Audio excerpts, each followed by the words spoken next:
আপনি যদি একটু সচেতন হন আপনি আপনার নিজের ডাক্তার হতে পারবেন। আপনার হেলথের 80% প্রবলেম আপনি নিজেই সমাধান করে ফেলতে পারবেন।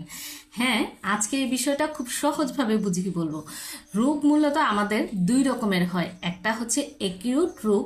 একিউট মানে হচ্ছে স্বল্পমেয়াদী, আরেকটা হচ্ছে ক্রনিক্যাল ডিজিজ। ক্রনিক্যাল ডিজিজটা হচ্ছে দীর্ঘমেয়াদী। আমাদের একিউট যে রোগগুলো হয় সেটা হচ্ছে স্বল্পমেয়াদী, যেমন ডেঙ্গু জ্বর, ডায়রিয়া, ঠান্ডা, সর্দি কাশি, এগুলো বা শরীরে কোনো একটা জায়গায় ইনফ্ল্যামড হলো বা কোনো ভাইরাস ব্যাকটেরিয়া, এগুলো খুব সহজে ভালো হয়ে যায় সর্বোচ্চ 1 মাস বা 1 সপ্তাহ বা 2 সপ্তাহ।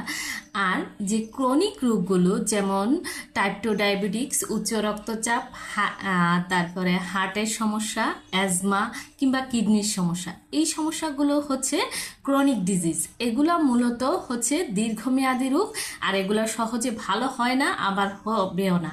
তো সেই কারণে এগুলো হচ্ছে লাইফস্টাইল ডিজিজ। এগুলো শুরু হয় লাইফস্টাইল থেকে। আপনি যদি লাইফস্টাইল নিয়ন্ত্রণ করেন সেক্ষেত্রে এগুলো অনেকটাই নিয়ন্ত্রণে রেখেও আপনি সুস্থ থাকতে পারবেন।